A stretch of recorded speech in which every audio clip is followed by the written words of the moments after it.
ലേവ്യർ 7-ാം അധ്യായം. പ്രായശ്ചിത്ത ബലി. അതിവിശുദ്ധമായ പ്രായശ്ചിത്ത ബലിക്കുള്ള നിയമം ഇതാണ്. ദഹനബലിക്കുള്ള മൃഗത്തെ കൊല്ലുന്ന സ്ഥലത്തു വച്ചു തന്നെ പ്രായശ്ചിത്ത ബലിക്കുള്ള മൃഗത്തെയും കൊല്ലണം. അതിന്റെ രക്തം ബലിപീഠത്തിനു ചുറ്റും തളിക്കണം. അതിന്റെ മേധസ് മുഴുവനും ആന്തരിക അവയവങ്ങളെ പൊതിഞ്ഞിരിക്കുന്നതും അരക്കെട്ടിനോട് ചേർന്നുള്ള വൃക്കകളിലുള്ളതും ഇരുവൃക്കകളും കൊഴുത്ത വാലും കരളിന്മേലുള്ള നെയ്വലയും എടുക്കണം. പുരോഹിതൻ അവ കർത്താവിനായി ബലിപീഠത്തിൽ വെച്ച് ദഹിപ്പിക്കണം. ഇതു പ്രായശ്ചിത്ത ബലിയാണ്. പുരോഹിത വംശത്തിൽപ്പെട്ട എല്ലാ പുരുഷന്മാർക്കും അത് ഭക്ഷിക്കാം. വിശുദ്ധ സ്ഥലത്ത് വെച്ചു വേണം അത് ഭക്ഷിക്കാൻ. അത് അതിവിശുദ്ധമാണ്. പ്രായശ്ചിത്ത ബലി പാപപരിഹാര ബലി പോലെ തന്നെയാണ്. അവയുടെ നിയമവും ഒന്നു തന്നെ. ബലിവസ്തു പരിഹാര കർമ്മം ചെയ്യുന്ന പുരോഹിതനുള്ളതാണ്. ആർക്കെങ്കിലും വേണ്ടി ദഹനബലിയായി അർപ്പിക്കപ്പെടുന്ന മൃഗത്തിന്റെ തുകൽ ബലിയർപ്പിക്കുന്ന പുരോഹിതനുള്ളതാണ്.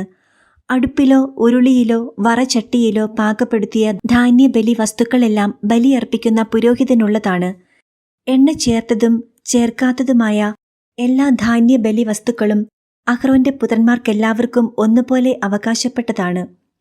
സമാധാനബലി. കർത്താവിന് സമർപ്പിക്കുന്ന സമാധാന ബലിയുടെ നിയമം ഇതാണ്. കൃതജ്ഞതാ പ്രകാശനത്തിനു വേണ്ടിയാണ് ഒരുവൻ അത് അർപ്പിക്കുന്നതെങ്കിൽ എണ്ണ ചേർത്ത പുളിപ്പില്ലാത്ത അപ്പവും എണ്ണ പുരട്ടിയ പുളിപ്പില്ലാത്ത അടയും നേരിയ മാവിൽ എണ്ണ ചേർത്ത് കുഴച്ചു ചുട്ട അപ്പവുമാണ് കൃതജ്ഞതാ ബലിയോട് ചേർത്ത് സമർപ്പിക്കേണ്ടത്. കൃതജ്ഞതാ പ്രകാശനത്തിനുള്ള സമാധാന ബലിയോടുകൂടി പുളിപ്പുള്ള അപ്പവും കാഴ്ചയർപ്പിക്കണം. ഓരോ ബലിയർപ്പണത്തിലും കർത്താവിനു കാഴ്ചയായി ഓരോ അപ്പം നൽകണം. അത് സമാധാന ബലിമൃഗത്തിന്റെ രക്തം തളിക്കുന്ന പുരോഹിതനുള്ളതാണ്. കൃതജ്ഞതാ പ്രകാശനത്തിനുള്ള സമാധാന ബലിമൃഗത്തിന്റെ മാംസം ബലിയർപ്പിക്കുന്ന ദിവസം തന്നെ ഭക്ഷിക്കണം. അതിൽ ഒട്ടും പ്രഭാതം വരെ ബാക്കി വയ്ക്കരുത്. എന്നാൽ ബലി നേർച്ചയോ സ്വാഭീഷ്ട കാഴ്ചയോ ആയിട്ടാണ് അർപ്പിക്കുന്നതെങ്കിൽ അർപ്പിക്കുന്ന ദിവസം തന്നെ അത് ഭക്ഷിക്കണം. അവശേഷിക്കുന്നത് പിറ്റേ ദിവസം ഭക്ഷിക്കാം. ബലിമൃഗത്തിന്റെ മാംസം 3-ാം ദിവസവും അവശേഷിക്കുന്നുവെങ്കിൽ അത് അഗ്നിയിൽ ദഹിപ്പിക്കണം. സമാധാന ബലിയുടെ മാംസം 3-ാം ദിവസം ഭക്ഷിക്കുകയാണെങ്കിൽ ബലി സ്വീകരിക്കപ്പെടുകയില്ല. സമർപ്പകന് അതിന്റെ ഫലം ലഭിക്കുകയുമില്ല. അത് അശുദ്ധമായിരിക്കും. ഭക്ഷിക്കുന്നവൻ കുറ്റമേൽക്കേണ്ടി വരും. അശുദ്ധ വസ്തുക്കളുടെ സ്പർശനമേറ്റ മാംസം ഭക്ഷിക്കരുത്. അതു തീയിൽ ദഹിപ്പിച്ചു കളയണം. ശുദ്ധിയുള്ള എല്ലാവർക്കും മാംസം ഭക്ഷിക്കാം. എന്നാൽ അശുദ്ധനായിരിക്കെ ആരെങ്കിലും കർത്താവിന് അർപ്പിക്കപ്പെട്ട സമാധാന ബലിയുടെ മാംസം ഭക്ഷിച്ചാൽ അവൻ സ്വജനത്തിൽ നിന്ന് വിച്ഛേദിക്കപ്പെടണം. അശുദ്ധമായ ഏതെങ്കിലും ഒന്നിനെ, മാനുഷിക മാലിന്യത്തെയോ അശുദ്ധമായ മൃഗത്തെയോ നിന്ദ്യമായ എന്തെങ്കിലും അശുദ്ധ വസ്തുവിനെയോ സ്പർശിച്ചതിനു ശേഷം കർത്താവിന് അർപ്പിക്കപ്പെട്ട സമാധാന ബലിയുടെ മാംസം ഭക്ഷിക്കുന്നവൻ സ്വജനത്തിൽ നിന്ന് വിച്ഛേദിക്കപ്പെടണം. കർത്താവ് മോശയോട് അരുളി ചെയ്തു, ഇസ്രായേൽ ജനത്തോട് പറയുക, നിങ്ങൾ കാളയുടെയോ ചെമ്മരിയാടിന്റെയോ കോലാടിന്റെയോ മേധസ് ഭക്ഷിക്കരുത്. ചത്തതോ വന്യമൃഗങ്ങൾ കൊന്നതോ ആയ മൃഗത്തിന്റെ മേധസ് ഒരു കാരണവശാലും ഭക്ഷിക്കരുത്. അത് മറ്റാവശ്യങ്ങൾക്ക് ഉപയോഗിക്കാം. കർത്താവിനു ദഹനബലിയായി അർപ്പിച്ച മൃഗത്തിന്റെ മേധസ് ആരെങ്കിലും ഭക്ഷിച്ചാൽ അവനെ സ്വജനത്തിൽ നിന്ന് വിച്ഛേദിക്കണം. നിങ്ങൾ എവിടെ പാർത്താലും പക്ഷിയുടെയോ മൃഗത്തിന്റെയോ രക്തം ഭക്ഷിക്കരുത്. രക്തം ഭക്ഷിക്കുന്നവൻ സ്വജനത്തിൽ നിന്ന് വിച്ഛേദിക്കപ്പെടണം. കർത്താവ് മോശയോട് അരുളി ചെയ്തു, ഇസ്രായേൽ ജനത്തോട് പറയുക, കർത്താവിന് സമാധാന ബലി അർപ്പിക്കുന്നവൻ തന്റെ ബലിവസ്തുവിൽ ഒരു ഭാഗം അവിടുത്തേക്ക് പ്രത്യേക കാഴ്ചയായി കൊണ്ടുവരണം. കർത്താവിനുള്ള ദഹനബലി വസ്തുക്കൾ സ്വന്തം കൈകളിൽ തന്നെ അവൻ കൊണ്ടുവരട്ടെ. ബലിമൃഗത്തിന്റെ നെഞ്ചോടൊപ്പം മേധസ്സും കൊണ്ടുവരണം. നെഞ്ച് അവിടുത്തെ മുൻപിൽ നീരാജനം ചെയ്യണം. മേധസ് പുരോഹിതൻ ബലിപീഠത്തിൽ വെച്ച് ദഹിപ്പിക്കണം. എന്നാൽ നെഞ്ച് അഹ്റോനും പുത്രന്മാർക്കുമുള്ളതാണ്. സമാധാന ബലിക്കുള്ള മൃഗത്തിന്റെ വലത്തെ കുറക് പ്രത്യേക കാഴ്ചയായി പുരോഹിതന് നൽകണം. വലത്തെ കുറക് സമാധാന ബലിയുടെ രക്തവും മേധസ്സും അർപ്പിക്കുന്ന അഹ്റോന്റെ പുത്രനുള്ളതാണ്. നീരാജനം ചെയ്ത നെഞ്ചും അർപ്പിച്ച കുറകും ഇസ്രായേൽ ജനത്തിൽ നിന്നുള്ള ശാശ്വത അവകാശമായി സമാധാന ബലിയിൽ നിന്ന് അഹ്റോനും പുത്രന്മാർക്കും ഞാൻ നൽകിയിരിക്കുന്നു. അഹ്റോനും പുത്രന്മാരും കർത്താവിന്റെ പുരോഹിതരായി ശുശ്രൂഷ ചെയ്യാൻ അഭിഷിക്തരായ ദിവസം അവിടുത്തെ ദഹന ബലികളിൽ നിന്ന് അവർക്കു ലഭിച്ച ഓഹരിയാണിത്. ഇത് അവർക്കു നൽകണമെന്ന് അവരുടെ അഭിഷേക ദിവസം കർത്താവ് ഇസ്രായേൽ ജനത്തോട് കൽപ്പിച്ചിട്ടുണ്ട്. ഇതു തലമുറ തോറും അവരുടെ ശാശ്വത അവകാശമാണ്. ദഹനബലി, ധാന്യബലി, പാപപരിഹാര ബലി, പ്രായശ്ചിത്ത ബലി, സമാധാന ബലി, അഭിഷേകം എന്നിവ സംബന്ധിച്ചുള്ള നിയമമാണിത്. സീനായ് മരുഭൂമിയിൽ വച്ച് തനിക്കു ബലികൾ അർപ്പിക്കണമെന്ന് ഇസ്രായേൽക്കാരോട് കൽപ്പിച്ച നാളിലാണ് സീനായ് മലയിൽ വച്ച് കർത്താവ് മോശയോട് ഇങ്ങനെ ആജ്ഞാപിച്ചത്. ലേവ്യർ 8-ാം അധ്യായം. പുരോഹിതാഭിഷേകം. കർത്താവ് മോശയോട് അരുളി ചെയ്തു, വസ്ത്രങ്ങൾ, അഭിഷേക തൈലം, പാപപരിഹാര ബലിക്കുള്ള കാള, 2 മുട്ടാടുകൾ, 1 കുട്ട പുളിപ്പില്ലാത്ത അപ്പം എന്നിവയോടുകൂടി അഹ്റോനെയും പുത്രന്മാരെയും കൊണ്ടുവരിക. സമാഗമ കൂടാരത്തിന്റെ വാതിൽക്കൽ സമൂഹത്തെ ഒന്നിച്ചു കൂട്ടുക. കർത്താവ് കൽപ്പിച്ചതുപോലെ മോശ ചെയ്തു. സമാഗമ കൂടാരത്തിന്റെ വാതിൽക്കൽ സമൂഹത്തെ ഒന്നിച്ചു കൂട്ടി. അപ്പോൾ മോശ സമൂഹത്തോട് പറഞ്ഞു, ഇങ്ങനെ ചെയ്യണമെന്നാണ് കർത്താവ് കൽപ്പിച്ചത്. അനന്തരം മോശ അഹ്റോനെയും പുത്രന്മാരെയും മുൻപോട്ട് കൊണ്ടുവന്ന് അവരെ വെള്ളം കൊണ്ട് കഴുകി. അഹ്റോനെ കുപ്പായം അണിയിച്ച് അരപ്പട്ട കെട്ടി മേലങ്കി ധരിപ്പിച്ചു. അതിനുമീതെ എഫോദ് അണിയിച്ചു. എഫോദിന്റെ വിദഗ്ധമായി നെയ്തെടുത്ത പട്ട അവന്റെ അരയിൽ ചുറ്റി. പിന്നീട് ഉരസ്ത്രാണം ധരിപ്പിച്ചു. അതിൽ ഉറീമും തുമ്മീമും നിക്ഷേപിച്ചു. തലപ്പാവ് ധരിപ്പിച്ച് അതിന്റെ മുൻവശത്തായി കർത്താവ് കൽപ്പിച്ചിരുന്നതുപോലെ വിശുദ്ധ കിരീടമായ പൊൻതകിടു ചാർത്തി. അനന്തരം അഭിഷേക തൈലമെടുത്ത് കൂടാരവും അതിലുള്ളതൊക്കെയും അഭിഷേകം ചെയ്ത് വിശുദ്ധീകരിച്ച് അതിൽ നിന്ന് കുറച്ചെടുത്ത് ബലിപീഠത്തിൽ 7 പ്രാവശ്യം തളിച്ചു. ബലിപീഠവും അതിന്റെ എല്ലാ ഉപകരണങ്ങളും ക്ഷാളനപാത്രവും അതിന്റെ ചുവടും അഭിഷേകം ചെയ്ത് വിശുദ്ധീകരിച്ചു. പിന്നീട് ശിരസിൽ തൈലാഭിഷേകം ചെയ്ത് അഹ്റോനെ വിശുദ്ധീകരിച്ചു. കർത്താവ് കൽപ്പിച്ചിരുന്നതുപോലെ മോശ അഹ്റോന്റെ പുത്രന്മാരെയും മുന്നോട്ട് കൊണ്ടുവന്ന് കുപ്പായമണിയിക്കുകയും അരപ്പട്ട കെട്ടുകയും തൊപ്പി ധരിപ്പിക്കുകയും ചെയ്തു. മോശ പാപപരിഹാര ബലിക്കുള്ള കാളയെ കൊണ്ടുവന്നു. അഹ്റോനും പുത്രന്മാരും അതിന് തലയിൽ കൈകൾ വച്ചു. മോശ അതിനെ കൊന്ന് രക്തമെടുത്ത് അതിൽ വിരൽ മുക്കി ബലിപീഠത്തിന്റെ കൊമ്പുകളിൽ പുരട്ടി ബലിപീഠം ശുദ്ധീകരിച്ചു. ബാക്കി രക്തം ബലിപീഠത്തിന്റെ ചുവട്ടിലൊഴിച്ചു. അങ്ങനെ ബലിപീഠം ശുദ്ധി ചെയ്ത് പരിഹാര കർമ്മത്തിന് സജ്ജമാക്കി. ആന്തരിക അവയവങ്ങളിന്മേലുണ്ടായിരുന്ന മേധസ് മുഴുവനും കരളിന്മേലുണ്ടായിരുന്ന നെയ്വലയും ഇരുവൃക്കകളും അവയുടെ മേധസ്സുമെടുത്ത് ബലിപീഠത്തിൽ വെച്ച് ദഹിപ്പിച്ചു.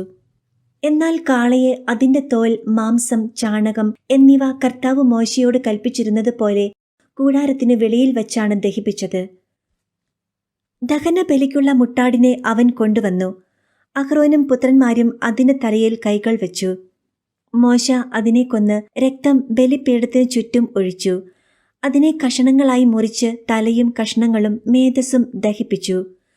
കർത്താവ് കൽപ്പിച്ചിരുന്നതുപോലെ മോശ അതിന്റെ ആന്തരിക അവയവങ്ങളും കാലുകളും വെള്ളത്തിൽ കഴുകി. അതിനെ മുഴുവനും അവിടത്തേക്ക് പ്രീതിജനകമായ സൗരഭ്യം നൽകുന്ന ദഹനബലിയായി ബലിപീഠത്തിൽ വെച്ച് ദഹിപ്പിച്ചു. അവൻ മറ്റേ മുട്ടാടിനെ, പുരോഹിത അഭിഷേകത്തിന്റെ മുട്ടാടിനെ കൊണ്ടുവന്നു. അഹ്റോനും പുത്രന്മാരും അതിന് തലയിൽ കൈകൾ വച്ചു. മോശ അതിനെ കൊന്ന് കുറെ രക്തമെടുത്ത് അഹ്റോന്റെ വലത്തു ചെവിയുടെ അഗ്രത്തിലും വലത്തു കൈയുടെ തള്ളവിരലിലും വലത്തു കാലിന്റെ പെരുവിരലിലും പുരട്ടി. പിന്നീട് അഹ്റോന്റെ പുത്രന്മാരെ അടുക്കൽ വരുത്തി കുറച്ചു രക്തം ഓരോരുത്തരുടെയും വലത്തു ചെവിയുടെ അഗ്രത്തിലും വലത്തു കൈയുടെ തള്ളവിരലിലും വലത്തു കാലിന്റെ പെരുവിരലിലും പുരട്ടി. ശേഷിച്ച രക്തം ബലിപീഠത്തിന് ചുറ്റും ഒഴിച്ചു. കൊഴുത്ത വാലും ആന്തരിക അവയവങ്ങളിന്മേലുള്ള മേധസ്സും കരളിന്മേലുള്ള നെയ്വലയും ഇരുവൃക്കകളും അവയുടെ മേധസ്സും വലത്തെ കുരകും എടുത്തു. കർത്താവിന്റെ സന്നിധിയിൽ പുളിപ്പില്ലാത്ത അപ്പം ഇരിക്കുന്ന കുട്ടയിൽ നിന്ന് ഒരപ്പവും എണ്ണ ചേർത്ത ഒരപ്പവും ഒരടയുമെടുത്ത് മേധസ്സിന്മേലും വലത്തെ കുരകിന്മേലും വെച്ചു. ഇവയെല്ലാം അവൻ അഹ്റോന്റെയും പുത്രന്മാരുടെയും കൈകളിൽ വെച്ച് കർത്താവിന്റെ മുൻപിൽ നീരാജനം ചെയ്തു. അനന്തരം മോശ അവ അവരുടെ കൈകളിൽ നിന്നെടുത്ത് ബലിപീഠത്തിന്മേൽ ദഹന ബലി വസ്തുക്കളോടൊപ്പം വച്ച് ദഹിപ്പിച്ചു. അഭിഷേക ബലിയായി കർത്താവിന് പ്രീതികരമായ സൗരഭ്യമായി അർപ്പിച്ച ദഹന ബലിയാണിത്. മോശ അതിന്റെ നെഞ്ച് കർത്താവിന്റെ സന്നിധിയിൽ നീരാജനം ചെയ്തു. കർത്താവ് കൽപ്പിച്ചതുപോലെ അഭിഷേക ബലിയാടിൽ നിന്ന് മോശയ്ക്കുള്ള ഓഹരിയായിരുന്നു അത്. അനന്തരം മോശ കുറച്ച് അഭിഷേക തൈലവും ബലിപീഠത്തിന്മേലുള്ള രക്തവുമെടുത്ത് അഹ്റോന്റെയും അവന്റെ വസ്ത്രങ്ങളുടെയും മേലും പുത്രന്മാരുടെയും അവരുടെ വസ്ത്രങ്ങളുടെയും മേലും തളിച്ചു. അങ്ങനെ മോശ അഹ്റോനെയും അവന്റെ വസ്ത്രങ്ങളെയും പുത്രന്മാരെയും അവരുടെ വസ്ത്രങ്ങളെയും വിശുദ്ധീകരിച്ചു. മോശ അഹ്റോനോടും പുത്രന്മാരോടും പറഞ്ഞു, സമാഗമ കൂടാരത്തിന്റെ വാതിൽക്കൽ വെച്ച് മാംസം വേവിക്കണം. ഞാൻ കൽപ്പിച്ചിട്ടുള്ളതനുസരിച്ച് അതും അഭിഷേക കാഴ്ചകളുടെ കുട്ടയിലുള്ള അപ്പവും അഹ്റോനും പുത്രന്മാരും അവിടെ വെച്ച് ഭക്ഷിക്കണം. ശേഷിക്കുന്ന അപ്പവും മാംസവും തീയിൽ ദഹിപ്പിക്കണം. അഭിഷേകത്തിന്റെ ദിവസങ്ങൾ തീരുന്നതുവരെ 7 ദിവസത്തേക്ക് സമാഗമ കൂടാരത്തിന്റെ വാതിൽക്കൽ നിന്ന് പുറത്തു പോകരുത്. എന്തെന്നാൽ അഭിഷേകത്തിന് 7 ദിവസം വേണം. ഇന്നു ചെയ്തത് കർത്താവിന്റെ കൽപ്പനയനുസരിച്ച് നിങ്ങളുടെ പാപങ്ങളുടെ പരിഹാരത്തിനു വേണ്ടിയാണ്. ആകയാൽ കർത്താവിന്റെ കൽപ്പനകൾ കാത്തുകൊണ്ട് 7 ദിവസം രാവും പകലും നിങ്ങൾ സമാഗമ കൂടാരത്തിന്റെ വാതിൽക്കൽ കഴിയുവിൻ. അല്ലെങ്കിൽ നിങ്ങൾ മരിക്കും. എന്തെന്നാൽ ഇങ്ങനെയാണ് കർത്താവ് എന്നോട് കൽപ്പിച്ചിരിക്കുന്നത്. മോശ വഴി കർത്താവ് കൽപ്പിച്ചിരുന്നതെല്ലാം അഹ്റോനും പുത്രന്മാരും നിറവേറ്റി. ലേവ്യർ 9-ാം അധ്യായം. പുരോഹിത ശുശ്രൂഷ. 8-ാം ദിവസം മോശ അഹ്റോനെയും പുത്രന്മാരെയും ഇസ്രായേലിലെ ശ്രേഷ്ഠന്മാരെയും വിളിച്ചു. അവൻ അഹ്റോനോട് പറഞ്ഞു, പാപപരിഹാര ബലിക്കായി ഊനമറ്റ ഒരു കാളക്കുട്ടിയെയും ദഹനബലിക്കായി ഊനമറ്റ ഒരു മുട്ടാടിനെയും കർത്താവിന്റെ മുൻപിൽ സമർപ്പിക്കണം. ഇസ്രായേൽ ജനത്തോട് പറയുക, പാപപരിഹാര ബലിക്കായി ഒരു കോലാട്ടിൻ മുട്ടനെയും ദഹനബലിക്കായി ഒരു വയസ്സുള്ളതും ഊനമറ്റതുമായ ഒരു കാളക്കുട്ടിയെയും ഒരു ചെമ്മരിയാടിനെയും സമാധാന ബലിക്കായി ഒരു കാളയെയും ഒരു മുട്ടാടിനെയും കർത്താവിന്റെ മുൻപിൽ ബലിയർപ്പിക്കാൻ കൊണ്ടുവരുവിൻ. എണ്ണ ചേർത്ത ഒരു ധാന്യബലിയും അർപ്പിക്കുവിൻ. എന്തെന്നാൽ കർത്താവിന്നു നിങ്ങൾക്ക് പ്രത്യക്ഷപ്പെടും. മോശ ആവശ്യപ്പെട്ടതെല്ലാം അവർ സമാഗമ കൂടാരത്തിന്റെ വാതിൽക്കൽ കൊണ്ടുവന്നു. സമൂഹം മുഴുവൻ അടുത്തുവന്ന് കർത്താവിന്റെ സന്നിധിയിൽ നിലകൊണ്ടു. അപ്പോൾ മോശ പറഞ്ഞു, നിങ്ങൾ ചെയ്യണമെന്ന് കർത്താവ് കൽപ്പിച്ച കാര്യം ഇതാണ്. കർത്താവിന്റെ മഹത്വം നിങ്ങൾക്ക് പ്രത്യക്ഷപ്പെടും. മോശ അഹ്റോനോട് പറഞ്ഞു, ബലിപീഠത്തിങ്കിലേക്ക് വന്ന് നിന്റെ പാപപരിഹാര ബലിയും ദഹനബലിയും അർപ്പിക്കുക. അങ്ങനെ നിനക്കും ജനങ്ങൾക്കുമായി പാപപരിഹാരം ചെയ്യുക. ജനങ്ങളുടെ കാഴ്ചകൾ സമർപ്പിച്ച് അവർക്ക് വേണ്ടി പാപപരിഹാരം ചെയ്യുക. ഇങ്ങനെയാണു കർത്താവ് കൽപ്പിച്ചിരിക്കുന്നത്. അഹ്റോൻ ബലിപീഠത്തെ സമീപിച്ച് തന്റെ പാപപരിഹാര ബലിക്കുള്ള കാളക്കുട്ടിയെ കൊന്നു. അഹ്റോന്റെ പുത്രന്മാർ അതിന്റെ രക്തം അവന്റെ മുൻപിൽ കൊണ്ടുവന്നു. അവൻ വിരൽ രക്തത്തിൽ മുക്കി ബലിപീഠത്തിന്റെ കൊമ്പുകളിൽ പുരട്ടി. ശേഷിച്ച രക്തം ബലിപീഠത്തിന് ചുറ്റും ഒഴിച്ചു. കർത്താവ് മോശയോട് കൽപ്പിച്ചിരുന്നതുപോലെ ബലിമൃഗത്തിന്റെ മേധസ്സും വൃക്കകളും കരളിന് മുകളിലുള്ള നെയ്വലയും ബലിപീഠത്തിൽ വെച്ച് ദഹിപ്പിച്ചു. മാംസവും തോലും പാളയത്തിനു വെളിയിൽ വെച്ച് അഗ്നിയിൽ ദഹിപ്പിച്ചു. അഹ്റോൻ ദഹനബലിക്കുള്ള മൃഗത്തെയും കൊന്നു. അവന്റെ പുത്രന്മാർ അതിന്റെ രക്തം അവന്റെ അടുക്കൽ കൊണ്ടുവന്നു. അവനത് ബലിപീഠത്തിന് ചുറ്റും തളിച്ചു. ദഹന ബലിമൃഗത്തിന്റെ കഷണങ്ങളും തലയും അവർ അവന്റെ അടുത്ത് കൊണ്ടുവന്നു. അവനത് ബലിപീഠത്തിൽ വെച്ച് ദഹിപ്പിച്ചു. അതിന്റെ ആന്തരിക അവയവങ്ങളും കാലുകളും കഴുകി അതിനോടൊപ്പം ബലിപീഠത്തിൽ വച്ച് ദഹിപ്പിച്ചു. അതിനുശേഷം അവൻ ജനങ്ങളുടെ കാഴ്ച സമർപ്പിച്ചു. പാപപരിഹാര ബലിയായി അവർക്കു വേണ്ടി ഒരു കോലാടിനെ കൊണ്ടുവന്ന് കൊന്നു. അതിനെ ആദ്യത്തേതിനെ പോലെ അർപ്പിച്ചു. അനന്തരം ദഹന ബലിവസ്തു കൊണ്ടുവന്ന് വിധിപ്രകാരം സമർപ്പിച്ചു. പ്രഭാതത്തിലെ ദഹനബലിക്ക് പുറമെ ധാന്യബലിയും സമർപ്പിച്ചു. അതിൽ നിന്ന് ഒരു കൈ നിറയെ എടുത്ത് ബലിപീഠത്തിൽ വെച്ച് ദഹിപ്പിച്ചു. അഹ്റോൻ ജനങ്ങൾക്കു വേണ്ടി സമാധാന ബലിയായി കാളയെയും മുട്ടാടിനെയും കൊന്നു. പുത്രന്മാർ അതിന്റെ രക്തം അവന്റെ അടുക്കൽ കൊണ്ടുവന്നു. അവനത് ബലിപീഠത്തിന് ചുറ്റും തളിച്ചു. അവർ കാളയുടെയും മുട്ടാടിന്റെയും കൊഴുത്ത വാലും ആന്തരിക അവയവങ്ങളെ പൊതിഞ്ഞുള്ള മേധസ്സും വൃക്കകളും കരളിന്മേലുള്ള നെയ്വലയും എടുത്തു. അവർ മേധസ് മൃഗങ്ങളുടെ നെഞ്ചിനു മീതെ വച്ചു. അവൻ മേധസ് ബലിപീഠത്തിൽ വച്ച് ദഹിപ്പിച്ചു. മോശ കൽപ്പിച്ചിരുന്നത് പോലെ നെഞ്ചും വലത്തെ കുരക്കും അഹ്റോൻ കർത്താവിന്റെ സന്നിധിയിൽ നീരാജനം ചെയ്തു. അതിനുശേഷം അഹ്റോൻ ജനത്തിന്റെ നേരെ കൈകൾ ഉയർത്തി അവരെ അനുഗ്രഹിച്ചു. പാപപരിഹാര ബലിയും ദഹനബലിയും സമാധാന ബലിയും അർപ്പിച്ചതിനുശേഷം അവൻ ഇറങ്ങി വന്നു. മോശയും അഹ്റോനും സമാഗമ കൂടാരത്തിൽ പ്രവേശിച്ചു. പുറത്തിറങ്ങി വന്ന് അവർ ജനത്തെ ആശീർവദിച്ചു. അപ്പോൾ കർത്താവിന്റെ മഹത്വം ജനത്തിന് പ്രത്യക്ഷമായി. കർത്താവിന്റെ സന്നിധിയിൽ നിന്ന് അഗ്നി പുറപ്പെട്ട് ബലിപീഠത്തിലിരുന്ന ദഹനബലിയും മേധസ്സും ദഹിപ്പിച്ചു. ഇതു കണ്ടപ്പോൾ ജനമെല്ലാം ആർത്തുവിളിച്ച് സാഷ്ടാംഗം വീണു. ലേവ്യർ 10-ാം അധ്യായം. നാദാബും അബിഹുവും. അഹ്റോന്റെ പുത്രന്മാരായ നാദാബും അബിഹുവും തങ്ങളുടെ ധൂപകലശങ്ങളെടുത്ത് തീ കൊളുത്തി അതിൽ കുന്തുരുക്കമിട്ട് കർത്താവിന്റെ മുൻപിൽ അർപ്പിച്ചു. അവിടുന്ന് കൽപ്പിച്ചിട്ടില്ലായ്കയാൽ ആ അഗ്നി അവിശുദ്ധമായിരുന്നു. അതിനാൽ കർത്താവിന്റെ സന്നിധിയിൽ നിന്ന് അഗ്നി ഇറങ്ങിവന്ന് അവരെ വിഴുങ്ങി. അവർ അവിടുത്തെ മുൻപിൽ വച്ച് മരിച്ചു. അപ്പോൾ മോശ അഹ്റോനോട് പറഞ്ഞു, കർത്താവ് അരുളി ചെയ്തിരിക്കുന്നു, എന്നെ സമീപിക്കുന്നവർക്ക് ഞാൻ പരിശുദ്ധനാണെന്ന് കാണിച്ചു കൊടുക്കും. എല്ലാ ജനങ്ങളുടെയും മുൻപിൽ എന്റെ മഹത്വം ഞാൻ വെളിപ്പെടുത്തും. അഹ്റോൻ നിശബ്ദനായിരുന്നു. മോശ അഹ്റോന്റെ പിതൃ സഹോദരനായ ഉസിയേലിന്റെ പുത്രന്മാരായ മിഷായേലിനെയും എൽസഫാനെയും വിളിച്ചു പറഞ്ഞു, വന്നു നിങ്ങളുടെ സഹോദരന്മാരെ കൂടാരത്തിന് മുൻപിൽ നിന്ന് പാളയത്തിന് വെളിയിൽ കൊണ്ടുപോകുവിൻ. മോശ പറഞ്ഞതുപോലെ അവർ ചെന്ന് അവരെ കുപ്പായങ്ങളോടുകൂടെ എടുത്ത് പാളയത്തിന് പുറത്തു കൊണ്ടുപോയി. അനന്തരം മോശ അഹ്റോനോടും അവന്റെ പുത്രന്മാരായ എലയാസറിനോടും ഇത്താമറിനോടും പറഞ്ഞു, നിങ്ങൾ തല നഗ്നമാക്കുകയോ വസ്ത്രം വലിച്ചു കീറുകയോ അരുത്. അങ്ങനെ ചെയ്താൽ നിങ്ങൾ മരിക്കുകയും ജനം മുഴുവന്റെയും മേൽ ദൈവകോപം നിപതിക്കുകയും ചെയ്യും. എന്നാൽ ഇസ്രായേൽ ഭവനം മുഴുവനിലുമുള്ള നിങ്ങളുടെ സഹോദരർ കർത്താവ് അയച്ച അഗ്നിയെക്കുറിച്ച് വിലപിച്ചു കൊള്ളട്ടെ. കർത്താവിന്റെ അഭിഷേക തൈലം നിങ്ങളുടെ മേൽ ഉള്ളതിനാൽ നിങ്ങൾ സമാഗമ കൂടാരത്തിന്റെ വാതിൽ വിട്ട് പുറത്തു പോകരുത്. പോയാൽ നിങ്ങൾ മരിക്കും. അവർ മോശയുടെ വാക്കനുസരിച്ച് പ്രവർത്തിച്ചു. പുരോഹിതർക്ക് നിയമങ്ങൾ. കർത്താവ് അഹ്റോനോട് പറഞ്ഞു, നീയും പുത്രന്മാരും സമാഗമ കൂടാരത്തിലേക്ക് പോകുമ്പോൾ വീഞ്ഞോ ലഹരി സാധനങ്ങളോ കുടിക്കരുത്. കുടിച്ചാൽ നിങ്ങൾ മരിക്കും. ഇതു നിങ്ങൾക്കു തലമുറ തോറും ശാശ്വതമായ നിയമമായിരിക്കും. വിശുദ്ധവും അവിശുദ്ധവും ശുദ്ധവും അശുദ്ധവും നിങ്ങൾ വേർതിരിച്ചറിയണം. കർത്താവ് മോശ വഴി കൽപ്പിച്ചിട്ടുള്ളവയെല്ലാം അനുഷ്ഠിക്കാൻ നിങ്ങൾ ഇസ്രായേൽ ജനത്തെ പഠിപ്പിക്കുകയും വേണം. മോശ അഹ്റോനോടും അവന്റെ ശേഷിച്ച 2 മക്കളായ എലയാസറിനോടും ഇത്താമറിനോടും പറഞ്ഞു, കർത്താവിന് സമർപ്പിച്ച ധാന്യബലിയിൽ നിന്ന് അഗ്നിയിൽ ദഹിപ്പിച്ചതിനു ശേഷമുള്ള ഭാഗമെടുത്ത് ബലിപീഠത്തിന് സമീപം വെച്ച് പുളിപ്പ് ചേർക്കാതെ ഭക്ഷിക്കുക. എന്തെന്നാൽ അത് അതിവിശുദ്ധമാണ്. നിങ്ങൾ അത് വിശുദ്ധ സ്ഥലത്തു വെച്ച് ഭക്ഷിക്കണം. കാരണം അതു കർത്താവിന്റെ ദഹനബലികളിൽ നിന്ന് നിനക്കും നിന്റെ പുത്രന്മാർക്കും ഉള്ള അവകാശമാണ്. ഇങ്ങനെയാണ് എന്നോട് കൽപ്പിച്ചിരിക്കുന്നത്. എന്നാൽ നീരാജനം ചെയ്ത നെഞ്ചും കാഴ്ചവെച്ച കുരകും ശുദ്ധിയുള്ള ഏതെങ്കിലും സ്ഥലത്ത് വെച്ച് നീയും നിന്റെ പുത്രന്മാരും പുത്രികളും ഭക്ഷിച്ചുകൊള്ളുവിൻ. ഇസ്രായേൽ ജനത്തിന്റെ സമാധാന ബലികളിൽ നിന്ന് നിനക്കും നിന്റെ സന്തതികൾക്കുമുള്ള അവകാശമാണത്.